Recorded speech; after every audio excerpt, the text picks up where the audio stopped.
His attackers used his head as a soccer ball. 15-year-old Michael Moss lived in Liverpool, had a happy childhood, and had an interest in mechanics. His mother stated that he wasn't very academic, but he could take a bike apart and put it back together, and he really loved motorbikes. When Michael was only 11 years old, his father passed away and his whole world was turned upside down. He was deeply affected by his father's death, and quickly at school, his behavior became disruptive and he was excluded. Because of that, Michael started attending a pupil referral unit that helped children with special educational needs before he was sent to a children's home to give his mother a break. It was there in 1999 when Michael would meet his future killers, his bullies, Alan, Mark, and Graham. Michael tried to keep a distance from these boys, but when he started dating Alan's ex-girlfriend, things would take a turn. Alan was not happy about this, and he would do anything to get revenge. Those three boys got together, drank alcohol, and watched Quentin Tarantino's Reservoir Dogs and got a plan into action. At 1 in the morning, Michael got a phone call from those three boys that they had a motorbike and they wanted him to look at it, and since he had a love for motorbikes, he was not going to say no, so unfortunately, he fatally took the bait. Michael had left the children's home where he was staying at and arrived at Moss Lane Park, and this is when he was ambushed. The three boys laid Michael on the floor and they each took turns kicking his head like a soccer ball. Michael's injuries were so severe that he was just unrecognizable. Michael did pass away from his injuries, and once his mother found out what had happened to him, she was heartbroken. As the investigation started, there was already evidence against the three boys, and Graham had actually turned himself in after he had told his mother what he had did as well as the other boys. July 26 of 2000, the three boys were found guilty. Alan and Mark were sentenced to 10 years in prison, while Graham was sentenced to 9 years. Was this creepy old man terrorizing a small town by trying to abduct multiple little girls in the span of only a few months? This is the disappearance of 6-year-old Morgan Nick and the string of failed abductions of other little girls from the same area. When we left off in part 1, the disappearance of 6-year-old Morgan Nick was clouded in even more confusion after multiple failed abductions of little girls in the same area in only a 40-hour time period. We did have a description of the man last seen with Morgan and his unique red truck.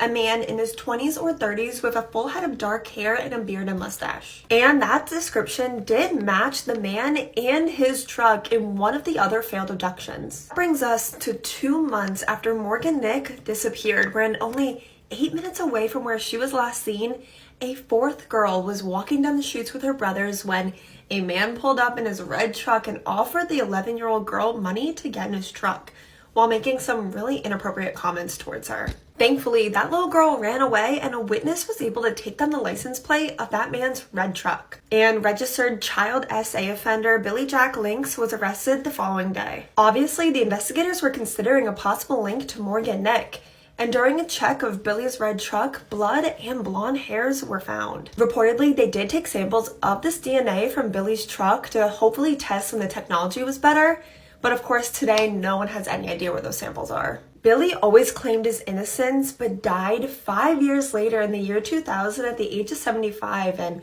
was only ever publicly named as a person of interest in the disappearance of Morgan Nick in the year 2021. Now, this is where I start having some really serious concerns. All witnesses described the man in the Morgan Nick case and all the other failed abductions except the one that Billy was arrested for as a man in his 20s or 30s with a full head of dark hair. And this is what Billy Jack Lynx looked like at the time of Morgan's disappearance. 70 and bald. Unless Billy had a partner or an equally as creepy son, then this doesn't make any sense. But what would be the odds of 2 freaks in the same area both kidnapping little girls at the same time, both with red trucks? This one has me second guessing everything, but let me know what you think in the comments. They built a guillotine in their shrine. On April 15th of 2023, the Makwana family stood outside a small shack in their village in India. Heimu and Hansa brought their children ages 12 and 13 to have a sleepover with their uncle and cousins. The children rushed inside to greet their relatives, and Heimu and Hansa reminded them to be good, and everyone just seemed happy. The uncle reassured the parents that the children would be fine and they would have a great night. They thanked him, turned around, and walked hand in hand down the dirt road that would lead them home. As they were walking hand in hand, they were feeling grateful for the family that they had, and Hansa was wearing a deep red dress while Heimu was wearing a white button-down shirt, something that they wouldn't wear very often. Their home was described as a simple brick and concrete structure, but instead of going inside, they went towards the back of their home where a handmade tent was. And this tent wasn't a shelter, it was a sacred ground. Inside of that tent, they had a personal shrine to the Hindu god Shiva, Lord of Destruction and Rebirth. This space was for prayers and offerings. But over the past couple of days, the couple had been constructing something new inside. It resembled a door frame without a door, and it had a long white rope. No one knew this yet, but it was a guillotine. Later that night, the couple went inside of that tent and decided to work quickly. They built a fire in the center of the shrine and scattered orange flower petals around Shiva. Next, Hemu took a pen and started to write a letter, and him and his wife put their thumbprints at the bottom as a signature. They folded the note and placed it carefully between the Shiva image and statue. Together, they knelt by the guillotine and recited a prayer. They both placed their head in this guillotine, grabbed the rope, and released it. Following morning, the children returned home calling for their parents, but they never got a reply. They checked the home, nothing. They checked the fields, nothing. And then they thought maybe they're in the shrine. When they peeked inside the shrine, they saw two headless bodies, their mother and father. The children were freaking out, fled, and contacted the police. Once police arrived to the tent, they saw the two headless bodies and a note that said, "This was our choice. We wanted this. Please take care of our children and our elderly parents." Although they left this note behind, there was no clear explanation on why they did this. The parents weren't struggling, they weren't in debt, they were a happy family with their children, so they couldn't figure out why they would want to do this. Police started to believe that this may have been an act of black magic. There were no charges to file, no suspects to pursue, just two children remembering their parents the last time they saw them, happy, loving, and in their finest clothes. One hot summer day, a baby dies in a hot car.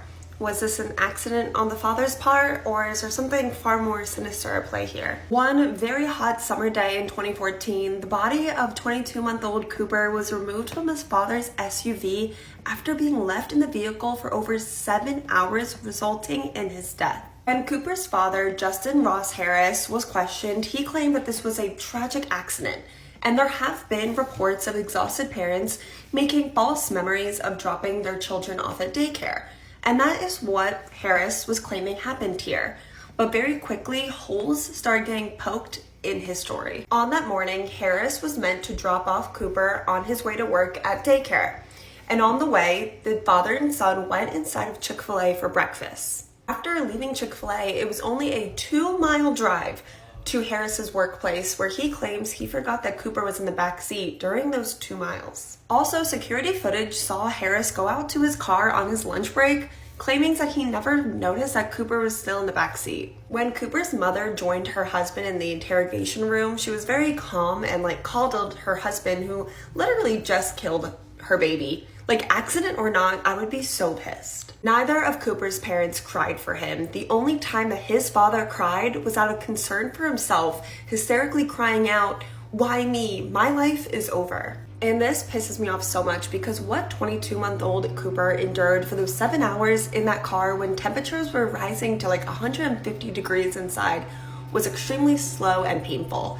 That baby suffered, and his own father was concerned about his life being over. A search of his father's phone and internet history showed that not only was he having multiple affairs and telling them that he was tired of being a husband and father, he was having inappropriate messages with minors, and also days before leaving his son in a hot car was Googling hot car deaths. He was arrested and found guilty on all charges, including messaging minors and intentionally leaving Cooper in a hot car, which resulted in his death.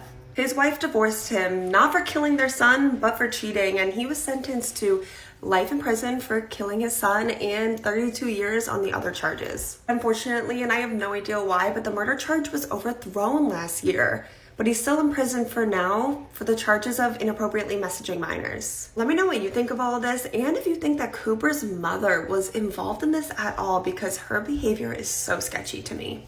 She's celebrating burying people alive in this photo. Tiffany Cole was born in the 80s in South Carolina, and she was a disturbed child. She'd grown up in a really violent, chaotic household and was regularly SA'd by her own dad. As she got older, her dad became more physically unwell, and he expected Tiffany to be his main carer. Side note, none of this justifies anything that Tiffany then went on to do. This is just context. At this point, Tiffany and her dad lived next door to a really lovely old couple, Carol and Reggie Sumner. And the pair were childhood sweethearts. They'd actually dated when they were really, really young, split up, and then ended up getting together later in life. And it seemed like they were finally really settled and happy together. They were a really great couple. They would literally do anything for anyone. And Tiffany really knew this. They made sure that she was always okay. They made sure she also knew that she could rely on them if she ever needed anything. They even helped her to afford a car. She couldn't pay for a car up front, so they sold her one of their cars, and they were like, just pay us back like a little bit at a time. Now, they ended up moving to Jacksonville in Florida, but they told Tiffany that she could go and stay with them whenever she wanted.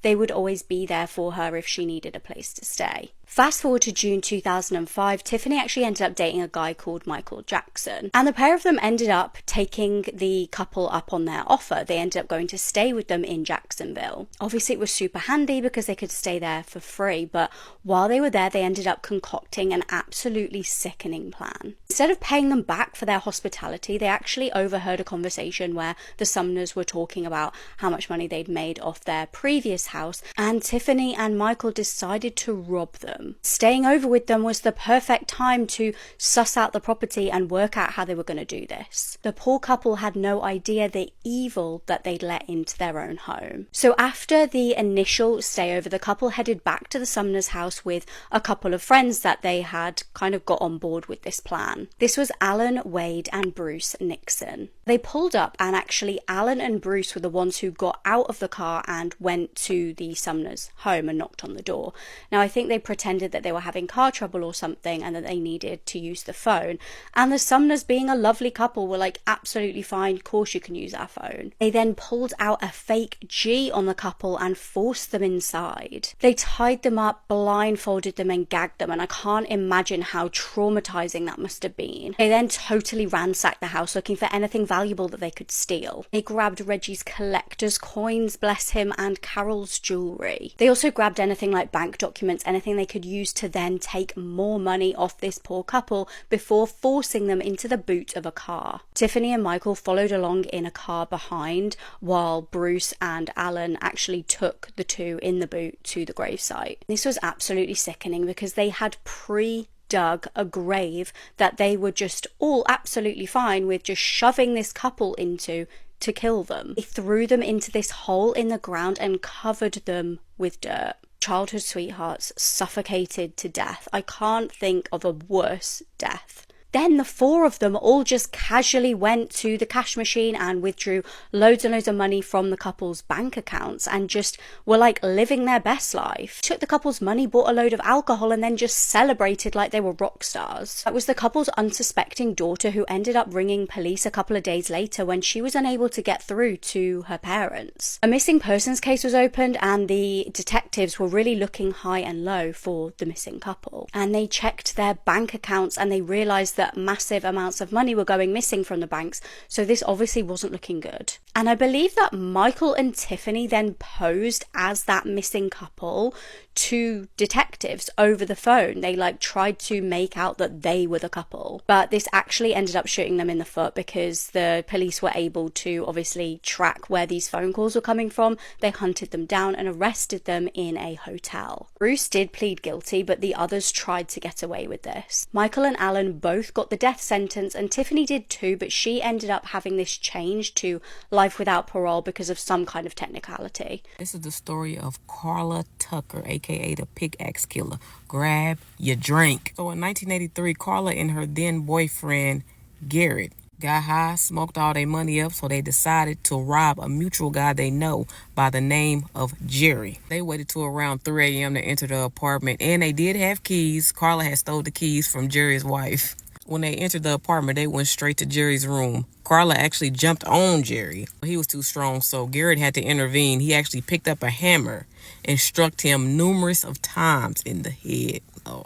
But Jerry was not deceased yet. Garrett, he went to rob the place, and Carla stayed in the room. She actually stated that he was making a gurgling sound and she wanted him to stop. She grabbed the pickaxe that was up against the wall and began beating him repeatedly with it. Garrett heard the commotion and he ran back in and delivered the final blow to Jerry, which ended up killing him. Garrett ends up leaving the room again to finish robbing the place. Carla still stays in the room. She noticed movement in the corner under some covers, and it happened to be a woman by the name of Deborah. So Jerry was actually having an affair that night. Carla grazed her shoulder with a pickaxe, letting her know, "You about to die." So he started fighting, and Garrett runs back in to break them up. And as he's trying to break them up, Carla hits Deborah with the pickaxe as well, repeatedly. And she delivered one final blow to Deborah's heart, killing her. They were on a run for 5 weeks before they were caught. Carla stated that she experienced multiple intense orgasms, each blow with the pickaxe. Carla and Garrett both were sentenced to death. Carla sat on death row for 14 years. Garrett never made it to lethal injection. He died in prison. Yeah, take a shot with me. God. A decomposed body was found in David's car. On the 8th of September 2025, a body was found chopped up in a Tesla in an impound lot in Los Angeles. I've heard that police were called because there was a really bad odor coming from this car, and that's what then caused this discovery. Now, obviously, when police showed up, it was confirmed to be a body in this car, and it was apparently said to have been wrapped in plastic. And this case just kept getting more and more crazy because this Tesla was registered to famous singer D4VD, David. I believe his real name is David Burke. The victim found inside the car was Celeste Rivas Hernandez, believed to have been 15. She'd apparently gone missing in April 2024 when she was just 13 years old. It's super confusing at the moment online because there is so much being said by so many different people, so many theories being put forward, and it is really difficult to know what are actually the facts in this case. So I'm going to try and make this as simple as possible. Celeste's teacher, or one of her old teachers should I say, claimed that she first disappeared after she met singer David on social media. Now, the teacher seemed to be really just trying to warn his students about the dangers of social media. He claimed that Celeste ran away to Hollywood with David, but police tracked her down and returned her to her mother. That's what the teacher said anyway. Bear in mind that this is a literal child and David is 20 years old. Now, he'd been touring at the same time that all of this happened, the discovery was made, and he's since cancelled the rest of his shows. But people have been speculating online about his involvement in the death potentially because A, it was his car, obviously, we know that for a fact, and B, he had some relationship with Celeste. His tour was also really eerily focused around death and murder. In some promotional stunts, he even had members of staff wheel in caskets into the venues, which just seems so strange in the context of all of this. He also had very disturbing merch with bloodied handprints on, which people have been sharing online saying how creepy this all is. Some of David's songs also include really disturbing lyrics with references to murder. For example, "In the back of my mind, I killed you and I didn't even regret it. I can't believe I said it, but it's true, I hate you." It is also speculated that David and Celeste had this really intense relationship because they had matching tattoos with a shush on their finger. However, I believe that quite a lot of celebrities do have that tattoo. It is quite a common tattoo.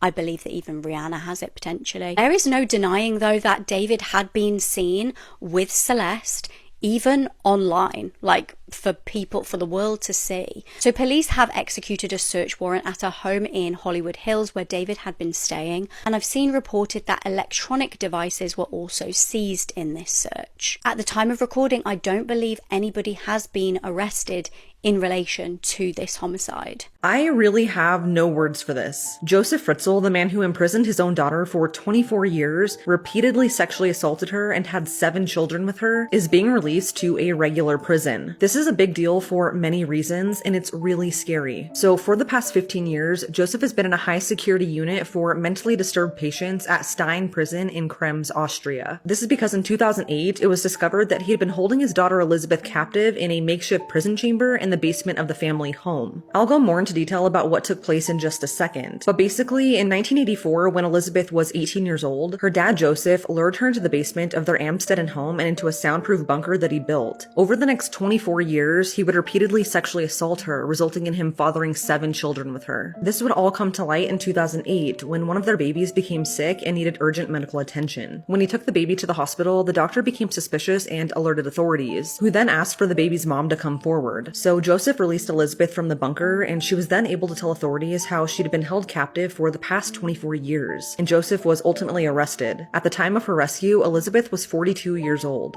Joseph was sentenced in 2009 to life in prison after being convicted of incest, 3,000 instances of sexual assault, false imprisonment, negligent homicide of one of the children, and a bunch of other charges. After a psychological evaluation deemed him extremely psychologically abnormal, he was then transferred to spend his sentence in that high security unit for mentally disturbed patients in Krem. It's now been 15 years, and after a recent psychiatric assessment, he was granted release to a regular prison. The verdict was based on the fact that he's now 88 years old and reportedly has dementia and no longer poses a danger to society. As a condition, he will need to attend regular psychotherapy every 3 months over the next 10 years as part of a probation period. But this is a big deal for many reasons, and it's incredibly alarming. His lawyer, Astrid Wagner, is actually pushing for his release to be into a nursing home and not a regular prison. She's working on his early release into the public as we speak. According to Austrian law, those who are sentenced to life in prison are potentially eligible for parole after 15 years. And in Joseph's case, that would be March of this year. His lawyer Astrid just stated, quote, "He regrets what he did and he was actually close to tears. Based on Joseph's recent evaluation, I wouldn't be frightened to move in with him in a flat share arrangement. He no longer poses a sex drive." End quote. Just her statement alone is disgusting. And I know he's 88 now and has dementia, but let me tell you why this is so alarming. As I explained earlier, that day in 1984, he lured his daughter Elizabeth into the basement of the family home under the pretense that he needed help installing a door. Unknown to Elizabeth, he had built a makeshift prison chamber in the style of a Cold War bunker, and once she helped him install the door, he rendered her unconscious and locked her inside. What's absolutely crazy about this case is that Joseph lived with his wife and other children upstairs, and they were all reportedly unaware of the horrors taking place in the basement. A little while after Elizabeth disappeared, her mom filed a missing persons report, but Joseph told friends, family, and the police that she ran away to join a cult. He would then force Elizabeth to write letters from the basement telling everyone that she was okay and not to look for her. Over the next 24 years, he repeatedly sexually assaulted her, which resulted in him fathering 7 children with her, 3 of which he also held in captivity with Elizabeth, while the others he brought upstairs to raise with his wife and other children. One of the children held in captivity with Elizabeth died shortly after birth because Joseph failed to get them medical attention. That baby was cremated by Joseph.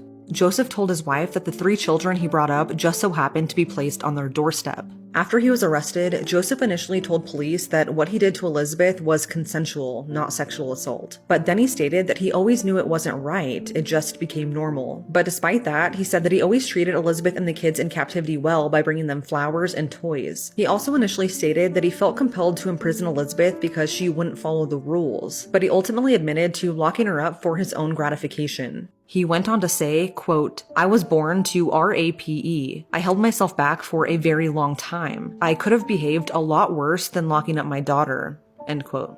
Joseph also admitted to locking his own mother in the attic of that same family home. He boarded up all of the windows and told neighbors that his mom had died, but in reality, she was likely locked in that attic for nearly 20 years until her death in 1980. If all of this is not alarming enough, Joseph also had an extensive criminal history prior to this. In 1967, Joseph broke into the home of a 24-year-old nurse and sexually assaulted her while holding a knife up to her throat, threatening to kill her if she screamed. He only served 1 year in prison for that crime and had his criminal history expunged after 15 years due to Austrian law. Adding to this, Joseph is also suspected of several murders. The first is the murder of 17-year-old Martina Claudia Posch, who disappeared on November 12, 1986. Her body was found 10 days later in a lake, and her cause of death was strangulation. At the time of her murder, Joseph ran a guest house near where her body was found, and she really resembled his daughter Elizabeth. He's also suspected of murdering 17-year-old Anna Newmayer, who was killed on August 17, 1966. She disappeared within 20 miles of where Joseph worked at the time. Then there's the murder of 42-year-old Gabriela Supkova, who was killed in 2007. Her body was found in the exact same location where Joseph was conveniently on vacation. Although he's suspected of these murders, he's never been formally charged due to lack of evidence. So, like I said, I know he's old now and has dementia, but Joseph is an evil person, and I personally don't think he should ever be released back into society. And I can't believe that this is even a thing with everything that he's done. What are your thoughts on this? He went on an 8-day murder spree because he wanted to be just like his favourite serial killer. I'm True Crime Caitlin, and this is the case of spree killer Mark Roundtree. At a very young age, Mark Anthony Roundtree would be adopted by a wealthy couple who brought him up in Bingley, Bradford.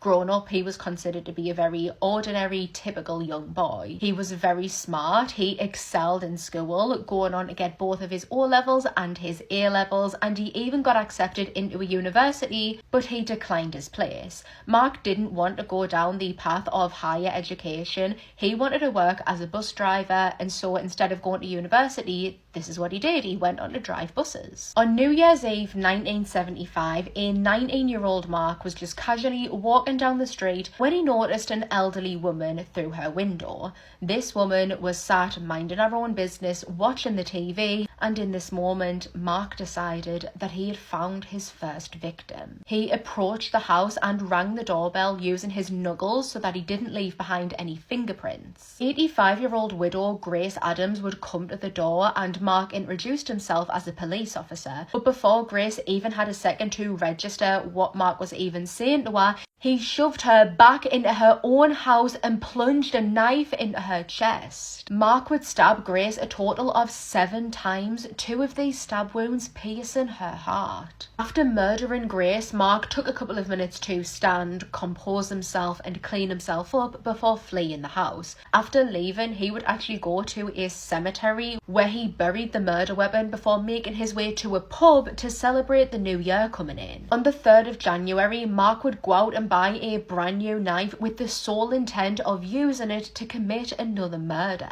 He was strolling around the streets in Eastbourne near Keighley, prowling for a victim, when he noticed a young boy stood at a bus stop. This young boy was 16-year-old Stephen Wilson, who had just spent the afternoon with his girlfriend out having tea together. They had got a chippy tea, and now he was just waiting for his bus back home. When Mark saw Stephen, he creeped up to him, and then when he was right next to him, in the broad daylight and in the middle of a street, Mark began to stab Stephen. He would stab Stephen a total of 3 times in his chest and in his abdomen before Stephen was either able to fight him off or Mark fled. Wounded and pouring of blood, Stephen raced to a nearby house where he brayed on the door, begging for help and awaited an ambulance. Stephen would be rushed to the hospital, and once he was there, he was able to give the police a very vague description of the man who attacked him. He described him as being between 20 and 22 years old, having shoulder-length black hair, that he was wearing a black jacket and carrying a shoulder bag. Sadly, not long after giving police this description, Stephen would succumb to his injuries, dying in the hospital. Using this description, the police were able to spread the word about this vicious double killer that was on the loose. I'm not sure if they created a composite sketch or anything like that because the details were so vague. However, from whatever they put out, they were able to get some pretty useful tips. One came from a taxi driver who had given Mark a lift, and another came from a pub landlady, and she was the landlady of the pub that Mark had been in on New Year's Eve, the evening that he had murdered Grace. With these tips, the police were able to zone in on Mark Roundtree, but not fast enough. On the 7th of January, Mark would arrive to the home of Barbara Booth in Leeds. Barbara was a sex worker and an aspiring model who put out an advertisement that Mark answered. Barbara would be ferociously stabbed by Mark, who stabbed her at least 18 times, and some of these stab wounds were as deep as 6 inches. As Mark walked through the home to leave after murdering Barbara, he would notice Barbara's 3-year-old son, Alan, cowering in the corner, crying, terrified, having probably heard and witnessed his beloved mother being viciously needlessly killed. Worried that Alan was a witness who may be able to speak to police and identify him, Mark would stab the 3-year-old 15 times. When Mark arrived back at his home, the police were there. They were ready and waiting for him to arrest him for the murders of Grace and Stephen. At this point, they had no idea that he had committed another double murder, the murder of Barbara and Alan. Initially, he completely denied any involvement, as most murderers do. However, he would go on to say, quote, "I will just tell a little story which may interest you before I go to sleep." After this, he coldly made a full confession to the murders of Grace and Stephen, and while doing so, he showed absolutely no remorse for what had happened. When the police were finally notified about the murder of Barbara and of Alan, they approached Mark and began to question him about it, to which Mark responded, quote, "Let's not beat around the bush. You're right, I did them." After being charged with the quadruple murder, Mark would praise and congratulate the detective for all of the hard work that he had put in catching him. He would also express his frustration that he didn't manage to reach 5 victims. He wanted to be better than his favourite serial killer, Donald Nielsen, also known as the Black Panther Killer, not to be confused with Dennis Nielsen. Prior to the trial, Mark would be diagnosed with schizophrenia. At the beginning of the court proceedings, he would plead guilty to manslaughter on the grounds of diminished responsibility. At Leeds Crown Court in July 1976, he would be ordered to be committed at Rampton Secure Hospital, and Mark absolutely hated his time there. He would eventually be moved to a hospital in Middlesbrough, St Luke's Hospital, and during his time here, there was some talks about releasing him. However, that was very quickly squashed after he threatened to kill his social worker. This social worker was honest with the Mental Health Tribunal and told them that Mark still showed no remorse, no regret, no sorry or anything like that towards his crime, and this is something that could have prevented him from being released. After threatening to kill the social worker, he would come out and say, quote, "I can't seem to have forgiveness for the social worker. I made a threat to kill her, and I said that I still would, and I'm sad to say I still will. And if I can't, I would pay someone to do it because I've inherited a lot of money." He has since been committed back into Rampton Secure Hospital, where he is the longest serving patient within a psychiatric hospital in the UK. I haven't been able to find much about him in the recent years. However, if he is still alive, he will be around 69 years old. This is the haunting last footage of Kyler Effinger, who died a few weeks ago after crawling into a plane's engine at the Salt Lake City International Airport. On January 1st, 30-year-old Kyler went to the airport to board a flight to Denver to visit his sick grandpa. But as he was checking in, there was a problem with security, which caused him to miss his flight. As you can see in the video, this caused Kyler to become really upset, and he then began using his shoe to try and break one of the airport's windows.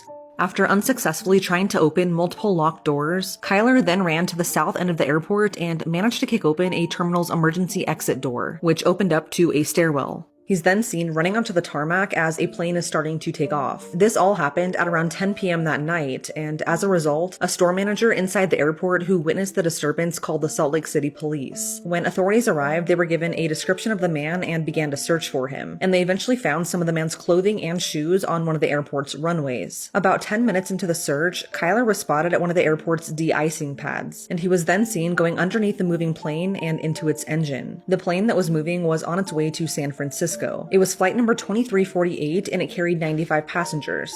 The passengers became terrified as the plane came to a halt and as police sped down the tarmac surrounding the plane. According to some of the passengers, the pilot came on the intercom and said that there was a security event and that the man police were looking for was surrounding them. Authorities asked air traffic controllers to tell the pilot to turn off the plane's engines, but unfortunately, it was too late. Police found Kyler unconscious, partially inside one of the plane's wing-mounted engines, which, although it was turned off, it was still rotating. Authorities began CPR and administered naloxone, but sadly, Kyler was pronounced dead at the scene. And unfortunately, some passengers on the plane witnessed the entire thing. An autopsy will be conducted to determine Kyler's cause and manner of death, and the Salt Lake City Police, as well as the FAA, are still investigating following the incident. But according to Kyler's family, his most likely cause of death was due to head trauma, which reportedly happened very fast. Kyler struggled with mental health for nearly a decade after being bullied all throughout school and into college, and he was diagnosed with bipolar disorder when he was 20 years old. Kyler's family believes that he was suffering from a mental health episode that night stemming from missing his flight, which likely sent him into a manic episode resulting in his death. Kyler reportedly called his dad after he missed his flight and was trying to rebook, but according to his dad, just by talking to him on the phone, he knew it wasn't going to end well. He just never thought that this would be the outcome. Kyler lived in Park City, Utah, and was described as having the world's biggest heart. His parents are now wanting to try and use this horrific situation to help others struggling with mental health.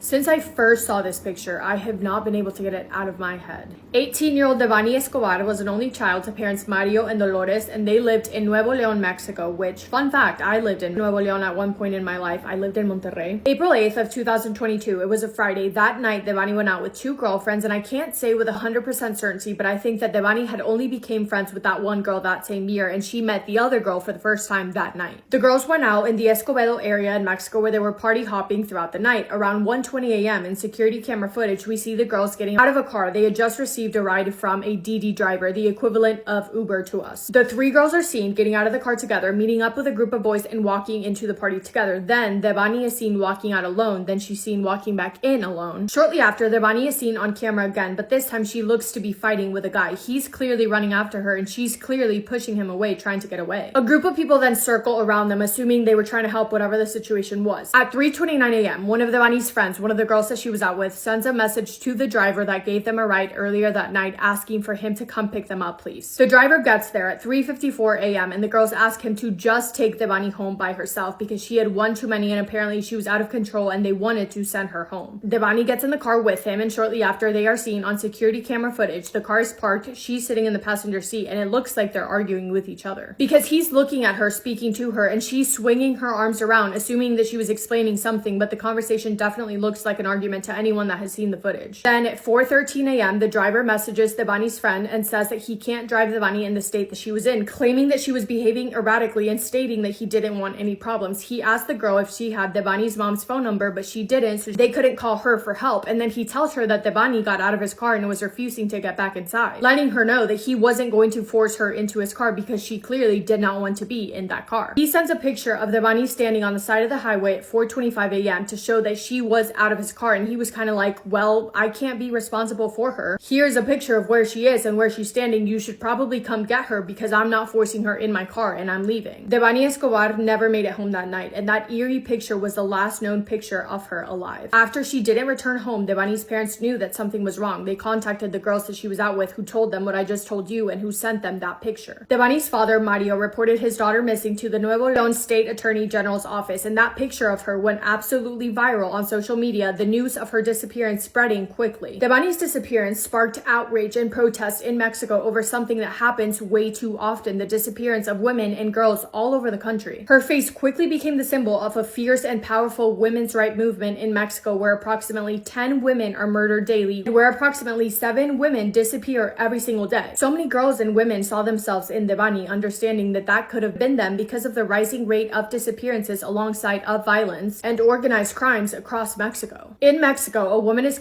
approximately every 130 minutes, and 32% of women that have disappeared in Mexico since 1964 have never been found. Because of how angry the public was and had been about this phenomenon for long before Devani went missing, the search for her received a lot of attention. And while searching for her, 5 other bodies were found. And I say bodies because initially it was reported that the bodies of 5 missing girls were found, but then it was announced that those 5 girls were found still alive. So that somehow, some way still remains unclear. For nearly 2 weeks, authorities, friends, and families desperately searched to find Devani. Retracing her steps, authorities found CCTV footage of Devani walking dangerously on the median of a highway. She walks towards a motel. She's seen wandering around the building. It almost looks like she's trying to open the door at one point, and then she stands by herself in a corner, not moving, for 23 minutes right outside of the motel building. And then around 4:56 a.m., she's seen walking past the security camera again outside of the motel, and then never seen again. Nobody else is seen on camera during that time apart from her. After 13 days of searching, on April 22nd, she was found. Devani Escobar's body was found in an underground water tank of the Motel Nueva Castilla, a short 1-minute walk from where she was last seen alive. Those tanks are 14 feet deep and they are meant to collect rainwater, and when they're full of water, they're usually closed, but in this case, obviously they were not. That area had been searched 4 times previously, but her remains were not found until the 5th time, and it was only after authorities received complaints from hotel staff of a foul smell, which prompted them to conduct a 5th search in which she was found. She had been submerged in that water for 2 weeks, leaving her body unrecognizable, but they were able to confirm that it was her before getting the DNA results back by a necklace that she always wore and the outfit that she was wearing that night. The initial autopsy ruled her cause of death a deep cranial contusion, so basically blunt force trauma to the head.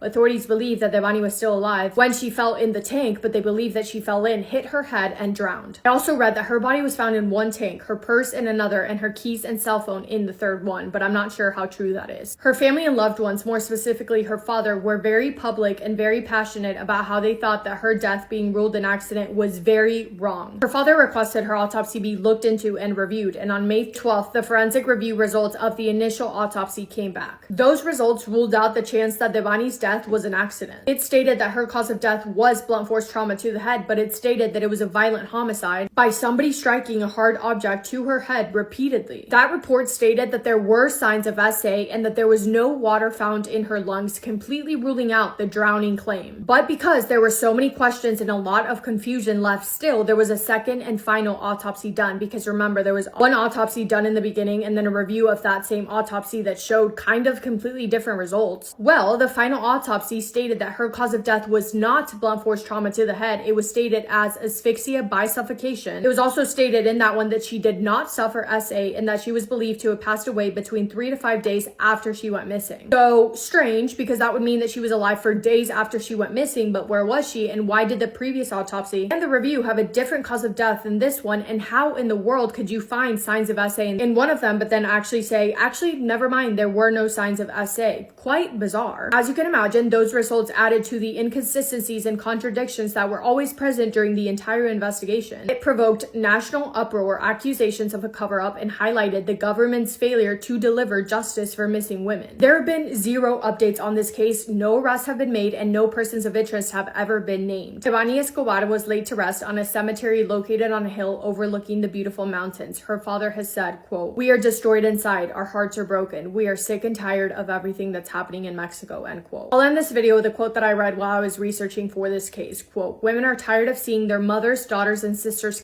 and they are trying to do something about it. We are starting to see women organize in all sections of society and breaking traditions and customs to have their voices heard. The government has to change and needs to know that we are not willing to lose even one more woman," end quote. Oh, and while we're here, I also want to clarify, because I've been tagged in some videos expressing opinions on true crime content and true crime creators. I obviously can't speak for others, but to me, these stories are not entertainment. They are not fun stories to tell. I don't sit here and have such a great time and so much fun telling these stories, because they are not fun. They are tragic. I personally find the psychology of true crime cases very intriguing, and every case leaves me with so many questions. But the reason I tell stories such as this one is because I find these stories so important to be heard, not only to fight for justice, but also to spread awareness of how important it is to be aware and vigilant, and to spread the story for it to be heard by as many people as possible, to spread the word to get these families justice, and to remember and honor the victims who have lost their lives. Just wanted to clarify that so you know where my intentions lie when I'm telling these stories. And I do love talking to you guys, don't get me wrong. I love this community that we've built. I love talking to you guys in the comments, but I think all of us can agree that these stories are not fun. And it is heartbreaking that I will never run out of stories to tell, because these things happen so often. But I feel like that's the point. That's why we talk about it, for awareness, because if we don't talk about it, we just ignore it, then what? And if I ever do read that a family doesn't want the story to be talked about, I'm not going to talk about it. But when it comes to a family seeking justice and wanting their voice to be heard, I do think it's extremely important to get the stories in front of as many eyes and ears as possible. Anyway, that's my stance on that. That is all I have for today's video. Thank you guys for spending time with me today and for listening to Devani's story. I hope you guys are having the best day. If not, go do something to make it the best day. Make somebody happy, and I will see you in my next video. Massive kiss on the forehead to every single one of you. This young boy's murder was planned over Snapchat. I'm True Crime Caitlin, and this is the murder of Ollie Stevens. Oliver Lucas Stevens lived in the Emma Green area of Reading with his parents and his sister, and they were a typical, normal, happy family. Ollie would be described as very loving and caring, and he really enjoyed having fun. He loved to go on his Xbox, go out riding on his BMX, he liked to watch movies, and he also loved listening to music. Today's case takes place on the 3rd of January 2021. Ollie is 13 years old and he's just getting his bearings with teenage life, and he has also recently been diagnosed with autism. All of the perpetrators mentioned in today's case are also minors and are protected by anonymity, so I am not able to name them throughout this video. So on this day, Ollie had arranged to meet up with a 14-year-old girl at Bugs Bottom, which was just like a fieldy park area nearby his home. This image shows just how close the two areas were. The circle above me is Ollie's home and the other circle is where he met up with the girl. He left his home just after 3:30 p.m. to travel the short 250 yards to the meeting spot, expecting to only be greeted by this girl. This image is him caught on a neighbour's Ring doorbell. Shortly after arriving at the meeting spot, out of nowhere, Ollie was pounced on by two other boys. Boy A was 14-year-old and boy B was 13-year-old. These boys had some bad blood with Ollie, and from what I could gather, one of the boys had posted a Snapchat of another younger boy trying to bully him and humiliate him, and Ollie didn't like that. He didn't like bullying. He always tried to stick up for others, so when he saw this image or this video going about Snapchat, he went to this younger boy's older brother and told him what was going on, and by doing that he had upset either boy A or boy B or both of them, because they now thought that this young boy's older brother was going to be after them. I'm sorry, I know it can get a little bit complicated when I can't say names, but that is what I could gather. So boy A and boy B jumped Ollie while the girl and another group of boys were standing watching, and despite there being two of them and only one of Ollie, they became embarrassed when Ollie started getting the better of them within the fight. The fist fight lasted under 60 seconds before boy B, who again is only 13 years old, pulled out a knife and stabbed Ollie twice. One wound to his chest, which was 9 centimeters deep, and one to his back, which was 17 centimeters deep. Both stabs being delivered with considerable force would have been fatal alone. The girl and the other group of boys who had witnessed the stabbing quickly fled, and boy A and boy B fled together on an electric scooter. Only one boy would stay behind to try and help Ollie. A woman who was out walking her dog in Bugs Bottom had actually witnessed the entire thing, and it all happened so fast that she had no time to intervene. She was actually a nurse who was off duty, so she sprung into action trying to save Ollie when she saw that he was harmed. The boy who stayed behind called 999 at 3:46 p.m, only 12 minutes after Ollie left his home. After ringing emergency services, he then sprinted over to Ollie's house and told his dad exactly what had happened. When paramedics arrived at the scene, they desperately tried to help Ollie and save his life. However, after 30 minutes of trying everything they could, Ollie would die in the back of the ambulance on the way to hospital. He was only 13 years old. After fleeing, the two boys and the girl got to work trying to get rid of all of the evidence that they could. She completely wiped our phone of all messages and voice notes planning the murder, including messages where she said she was so excited for it to happen, and text messages that read, quote, "I don't care if he fucking dies, I honestly don't." I do believe that this girl was also a recent ex-girlfriend of Ollie. The boys followed suit and erased as much as they could off of their phones, including pictures and videos of them standing and posing with knives, and a text message that read, quote, "I actually hate the kid with a passion. If I was to see him right now, I'd probably end up killing him." They would dispose of the murder weapon by chucking it off of the Reading Bridge into the Thames. They then concealed their bloody clothing in foot asylum bags and dumped those near some railroad tracks. It appeared that both boys had different feelings and reactions to what they had just done. Boy 1 sent a text message 2 hours after the murder saying, quote, "Boy, it was me and my boy in it. I started slapping him up and then my boy backed out and then shanked him." Boy 2, who was the one who fatally stabbed Ollie, sent a series of text messages. Some included him saying that it was the worst mistake he'd made in his life, and another that said he'd done it out of anger. That evening, one of the boys went to a police station with, I'm presuming, his mum and then also a solicitor. Later that night, the other boy and the girl would both be arrested. Their trial took place at Reading Crown Court and lasted for 5 weeks. After 18 hours of deliberation, both of the boys were found guilty of the murder of Ollie Stevens. They were sentenced to be detained at Her Majesty's pleasure at a Young Offenders Institute.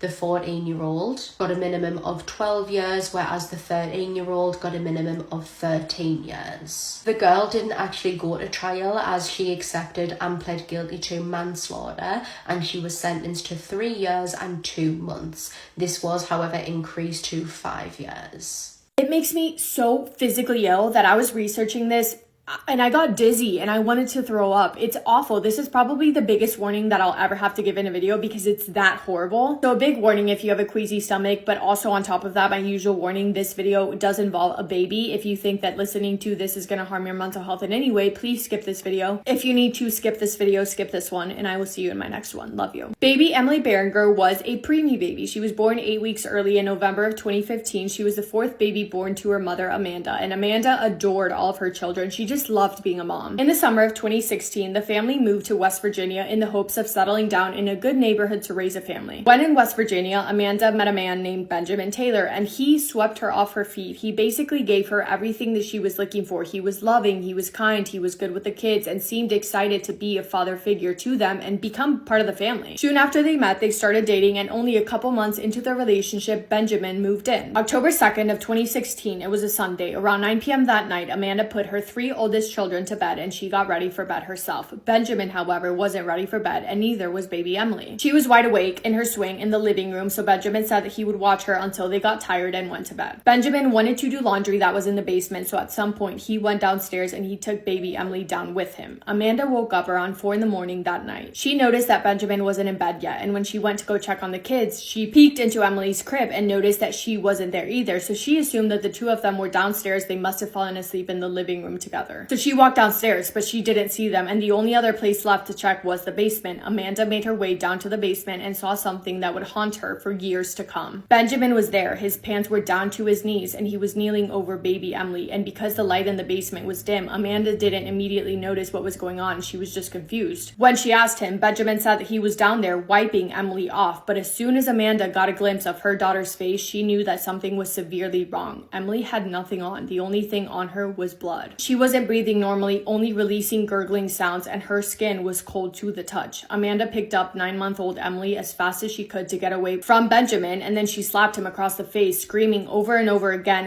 "What did you do? What have you done?" She sprinted upstairs to call 911, and into the phone she was screaming, quote, "I think that scumbag her," end quote, while explaining to the operator that her daughter was profusely bleeding from down there. When law enforcement got there, they saw Amanda on the porch holding her baby, and they rushed to get them help. Benjamin was drenched in blood, and he told officers that he must have gotten dirty when he picked Emily up. As soon as baby Emily got to the hospital, she was put on life support, and 2 days later, her mother Amanda made the heartbreaking decision to take her off life support, and 9-month-old baby Emily was pronounced deceased. Her autopsy revealed just how vile her injuries were. She had skull fractures, which were listed as her official cause of death, deep scalp hemorrhages, blunt force trauma to the neck, head, chest, abdomen, buttocks, pelvis, and extremities, evidence of smothering, and 32-year-old Benjamin was arrested and charged with first-degree SA. He was later charged with first-degree murder and was being held on a $2 million bond. Benjamin's story to law enforcement was that he blacked out the night of the alleged crime, so he could not say for certain whether he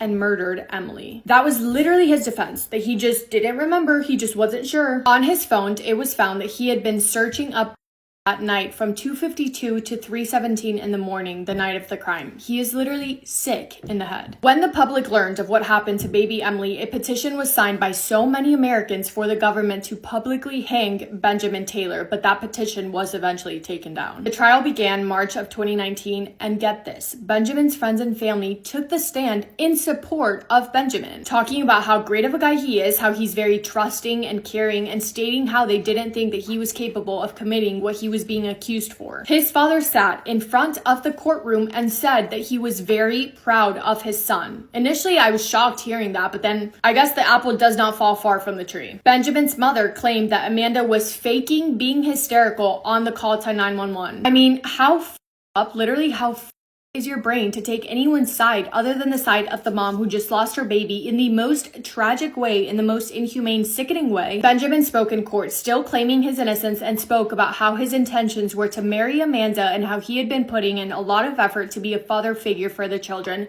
Like, are we literally forgetting the reason why we're in the courtroom to begin with? In closing arguments, the prosecution said to the jury, quote, instead of trying to get her help, he tried to wash away the blood, even while she laid there grasping for air, grasping to life. That's how much mercy he had for Emily Berenger. That's how much care he had for the life he took. Show him that level of care, show him that level of mercy. In other words, show him none, end quote. After about only 2 hours of deliberations, Benjamin Taylor was found guilty of first-degree murder, guilty of death by and guilty of by a guardian. In total, he was given 5 charges, but 2 of those were suspended by the other, so he was basically found guilty on all charges. He received a life sentence plus 40 years plus 10 to 20 years, all sentences to be served consecutively. In court, Benjamin Taylor cried once and only once, and it was when his sentencing was being read out loud. I want to end this video by remembering baby Emily, who lived way too short of a life. She was born November 27th of 2015, and she passed away October 5th of 2016. These are some words from her mother, quote, each day with you is a joy, something special and new, something extra to look forward to hold you, to feed you, to sing to you, and to rock you in your sleep. We cuddled, we cooed, we smiled, and we played. I dressed you in the prettiest little outfits and wrapped your head in frilly bows. I became more excited every day as your hair grew fuller. You made me want to be the best mother I could be for you and your brothers and sister. Your eyes looking at me showed me what family is. Love. You were growing so beautifully. You were just beginning to take your first steps and to find your voice and words that would follow. Your brothers and sisters adored you too. They loved to play with you, talk to you, smile, and do silly things to make you laugh. It was pure happiness. My sweet Emily, you were so loved. Your grandparents loved you beyond measure, and Yaya even claimed you as her very own. So many of your family members loved you so very much. My lovely baby girl, I miss you so very much and forever will, beyond what words could ever express. I'll see you again someday. Until then, my sweet angel, rest in heavenly peace. Yeah, so that is all I have for today's video. Horrific story. It is literally hard for my brain to comprehend that a human being can be capable of something so atrocious. It's unbelievable. I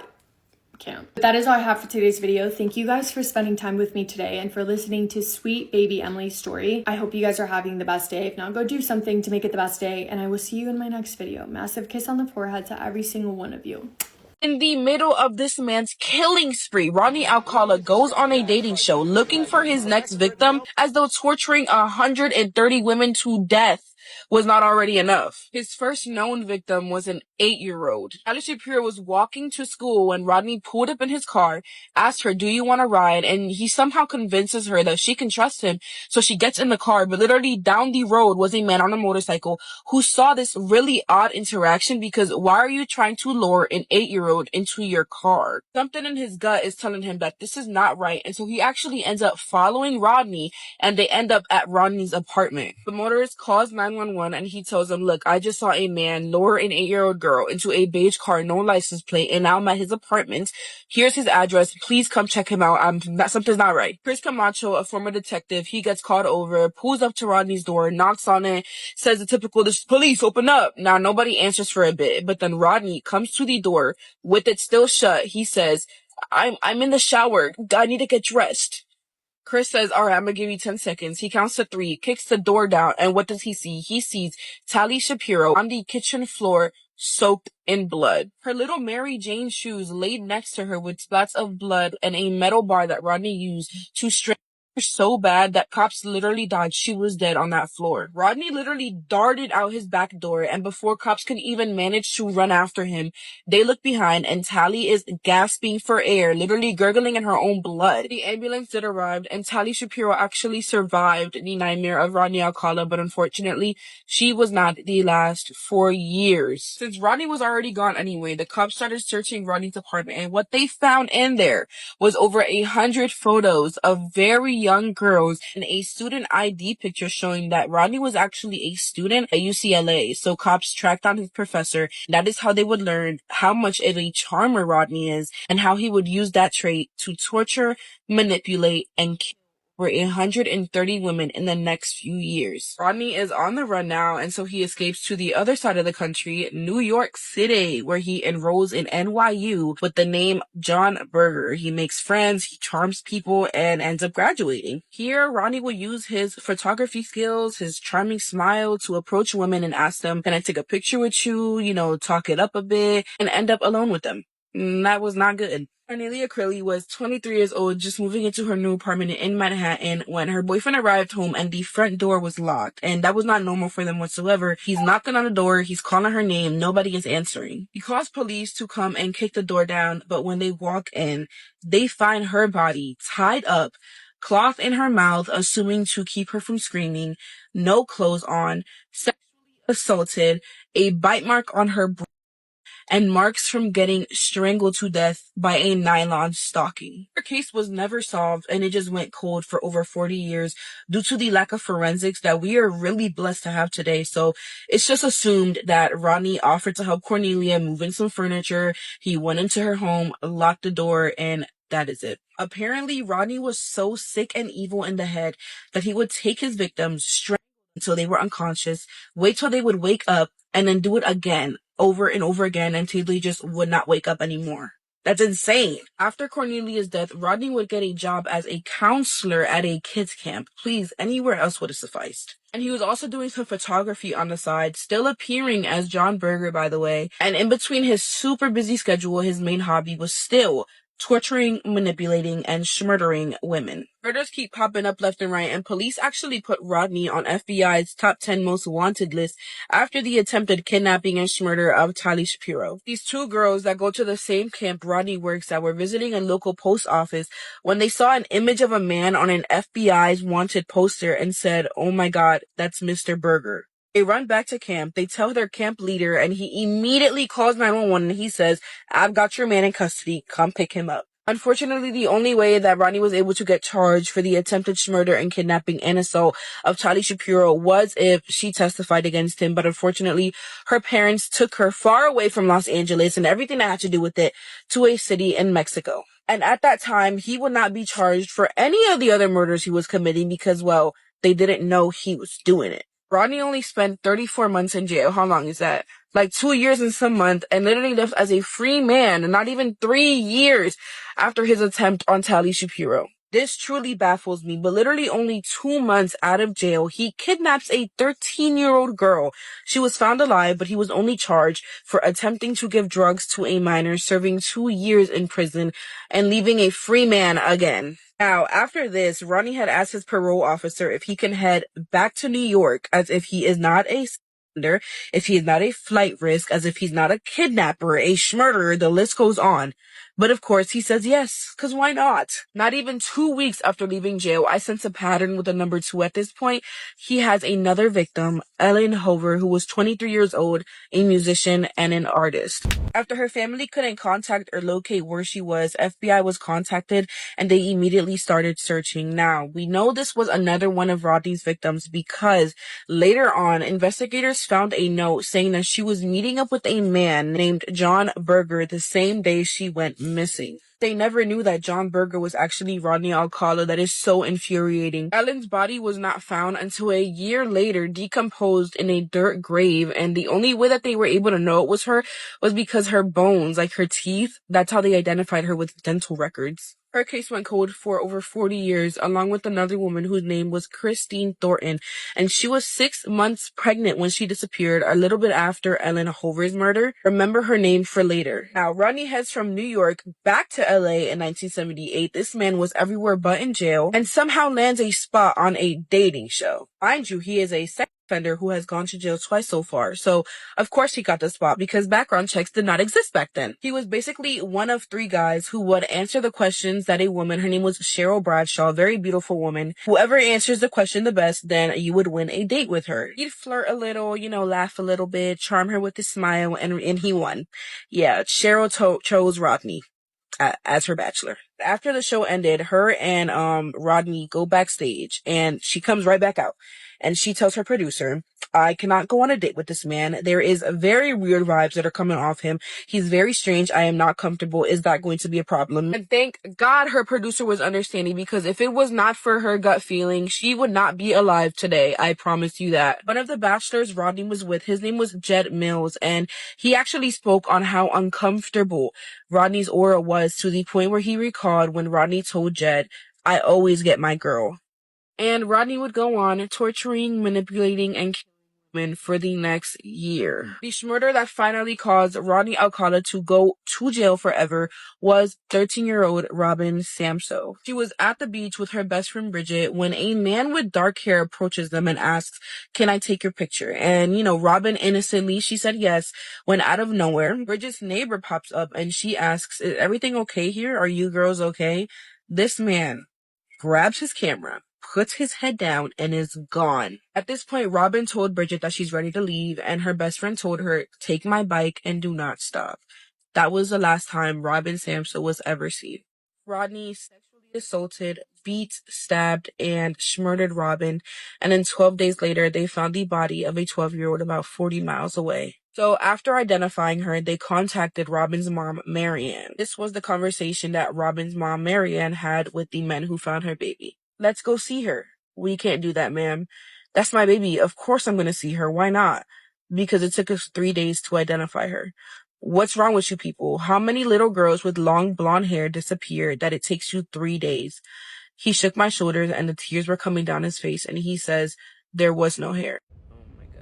You guys remember the guy in the beginning, the motorcycle guy that called the cops because of Tylee Shapiro's abduction? Well, that same guy saw a sketch that Bridget had described to police of the weird man that she saw on the beach that she believes took Robin. This is the sketch, and he called 911 and told them, "Yo, this is the same man I told you about 11 years ago when he took Tylee Shapiro." Police ended up finding Rodney, they lock him up, and now it's time for him to be gone for good. A really big part of that played into gathering a mountain of evidence against him so that way he does not leave a free man again like the 2 times before it. Turned out that Rodney had rented out a storage unit in Seattle, and inside were thousands of pictures of women again. There were pictures of Ellen Hover, Tylee Shapiro, Robin Samso, and so many other deaths that went cold. Police also found a really big bag of earrings that Rodney claimed were his, but when Robin's mom was asked if she recognized any, a pair of gold ones stood out to her. Those were the earrings that her daughter would steal from her jewelry box, and those were the same ones that she wore the day that she disappeared. By 1990, Rodney Alcala went to trial and was sentenced to death, but then 4 years later, he faced another trial with more evidence and then was sentenced to death again. By 2001, 15 years later, there was even more evidence gathered against him, with 4 more murders tied to him. So now Rodney faces another trial, which he actually chose to represent himself, but I'm not sure how far he thought he was gonna go because he got sentenced to death again. After releasing the thousands of photographs that were found in his storage unit, so many families came out with their loved ones who went missing, and they never found out what happened to them. It just went cold, including Christine Thornton. Remember earlier when I told you not to forget her name? Christine was headed to Montana with her boyfriend when they had split up, and she had the misfortune of meeting Rodney Alcala on the way. This image right here was taken by Rodney in her very last moments alive. Her remains were only found like a few feet away when Rodney took her and her unborn child's life. Christine's family, along with many other girls, spent over 40 years without knowing what happened to their girls, but some of them got some closure at the end. Rodney Alcala passed away from old age at 70 years old in jail, July of 2021. This was a longer video, so thank y'all for tuning in. Be safe, please, and I will see you in the next video.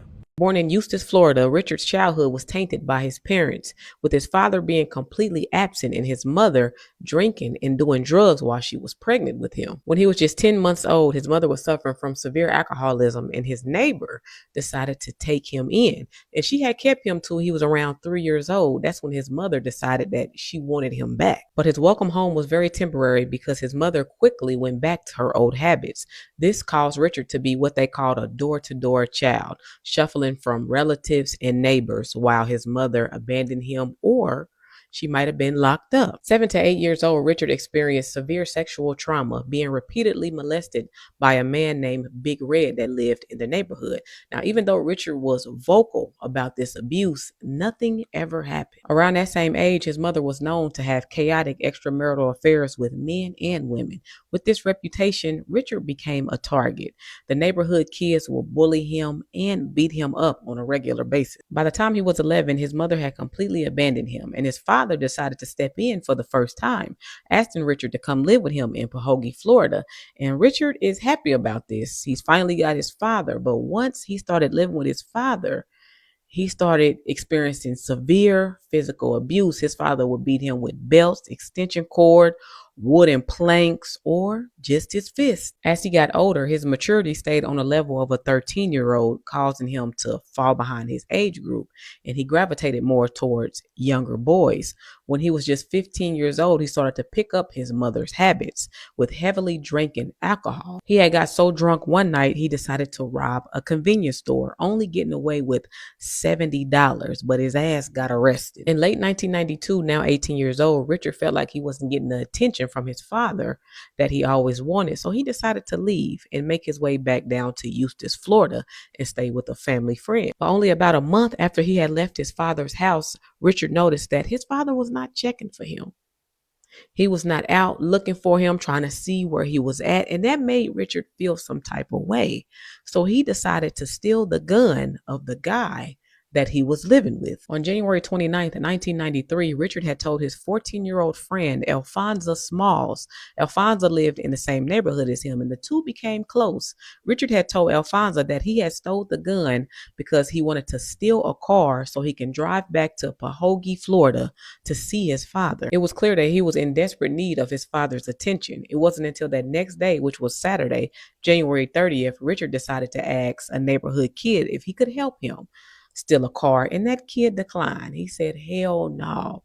So he went to 14-year-old Alphonsa, and Alphonsa said, yeah, I'll help. The two made their way to Winn-Dixie grocery store on State Road 19 to scope out potential targets, and it didn't take them long. They had their eye on a lady named Lynette who was leaving a store and walking to her car, and when she seen the two approaching her, she held up a portable siren on her keychain and triggered it. The loud sound made these two idiots run and hide, but they emerged minutes later to continue their search. 35-year-old Dorothy Lewis was inside of the Winn-Dixie. Dorothy grew up in Florida, and she was known for her exceptional singing voice. She was very deep in the church, and just a month prior, she had lost her husband, leaving her a widow, taking care of her two daughters, 7-year-old Jamila and 3-year-old Jasmine. The three were shopping for items for church service in the morning, and when they were finished and making their way to their car, Dorothy put the groceries in the car and strapped her daughters in their car seats. And when she was making her way to the driver's side, she noticed the two young men approaching her. Richard pulled the gun from his waistband and forced Dorothy in the back seat with her daughters. As they were driving away, she's begging them, can you please let my children go? I will stay. And Richard said that I can't do that. They drove to a remote area and forced Dorothy out the car. As they started to sexually assault her, she begged them, please don't do this in front of my daughters. And Dorothy put up a fight. They had set the gun down at one point and she reached for it, even though one of them got to it first. After the assault, Dorothy began to pray, and one of the men is telling her to sit down, and she just would not do it. So he said that this ain't Jesus, this is Satan, and he shot her in her knee. When Dorothy was down, Richard put the gun up to her forehead and pulled the trigger. He then shot her 2 more times in her jaw and in her neck. The two had fled the scene, leaving her there. Now, when they got back in the car, the 2 children are hysterical at this point. So they drove a short distance and forced the 2 children out the car as well. They're pleading for their mother as they're walking them into this wooded area. They had shot the oldest one in her head and shot the youngest one in her eye and threw their bodies over a barbed wire fence into some bushes. The 2 fled the scene and went back to Eustis to a neighborhood friend's house, which I thought you were going to see your daddy. But when they pulled up at the friend's house, they asked for a change of clothes and the friend gave it to them. And after changing their clothes, they're bragging about what they just did. And the two eventually just goes home. Now, the next morning, Richard decided to go pay Alfonso a visit because he's a little nervous at this point because he's only 14 and he might snitch. So he's trying to make sure that Alfonso keep his mouth closed. Richard asked his aunts, who were on their way to the laundromat, if they could take him to Alfonso's house, and they agreed, but they said we going to the laundromat first. The laundromat just happened to be right across the street from the Winn-Dixie. When the three got to the laundromat, his two aunts went inside of the Winn-Dixie to get some laundry detergent. While they were in there, the police just happened to be in there asking everybody about if they seen anything yesterday, and said that it was $1,000 reward out for any type of information. And the aunts went back to the laundromat where Richard was and started talking about it. And Richard heard that Dorothy was still alive. He's shocked at this point, and he tried to hurry up and come with a lie. So he told his aunts that we can get that $1,000 reward because I seen what happened yesterday. And they like, what? What? We're going down to the police station right now. When they got down to the police station, Richard blamed everything on the 14-year-old. He blamed him, and he made up some fictional ass name. And as he's saying this outlandish story, the detectives are looking at his socks and his shoes. Both are full of blood. When they asked about the blood on his socks and his shoes, he knew he was busted. He immediately started to confess, but he said, I did not kill the little girls. They went and picked up Alfonso that same day, and he told absolutely everything from the beginning to the end. Despite their confessions, the two pled not guilty, and Richard's trial was in June of 94, and he still stood 10 toes down that he did not kill the children, but forensics evidence said differently. They said that the blood splatter on his jacket, his shorts, and his socks could only come from somebody who was holding the gun. He was found guilty on all 8 counts: attempted murder, rape, robbery, you name it. He was found guilty of it. And in August of 94, they sentenced him to death. As for Alfonso, his trial started in October of 94, and his age is the only reason why he did not get the death penalty, because he was a very willing participant, down to the point where he was telling Richard to hurry up when he was sexually assaulting Dorothy so he could get his turn. He was also found guilty on all counts and sentenced to life in prison without the possibility of parole. But fuck them. I want to talk about Dorothy. On the night of the crime, Dorothy regained consciousness around 2 a.m. Remember, they had shot her in her knee, so she could not walk. She crawled until she got to the road. A passerby, seeing her, stopped and called for help. When she got to the hospital and preparing to give her statement, she remembered everything. This lady got shot in her head, her jaw, her neck, and she was still able to give a full description. They didn't find her girls until the next morning around 8 a.m. This is her at one of their trials testifying against them. And I'm just amazed by her comeback. She looked like nothing had ever even happened to her. She has 4 metal plates and 24 screws in her skull. She lost vision out of her right eye, and she lost her sense of taste and smell. After her recovery, she went to school. She got a degree in counseling. She became a 3rd grade teacher. She got married again. She had a son. She's a co-pastor alongside her husband. She kept her last name in honor of her daughters. Rest in peace to them. On September 23rd, 2008, Richard was executed, and she did not attend the execution. She said it was not going to bring her daughters back, so it really didn't matter to her. She said she forgave them because not forgiving them was turning her into a bitter person, and she did not want that. Alfonso, who is now 47, has been trying to get paroled. I think 2019 was the last time he had tried. He had wrote letters apologizing, saying that he was 14. His mind was young. Boy, fuck yeah. You should die in there. The young man who had gave them a change of clothes on the night of the crime, he had ended up getting like 22 months or something like that. But Miss Dorothy, you are truly covered, Miss Ma'am, because man, this story was unbelievable. What y'all think, Yellow Tape?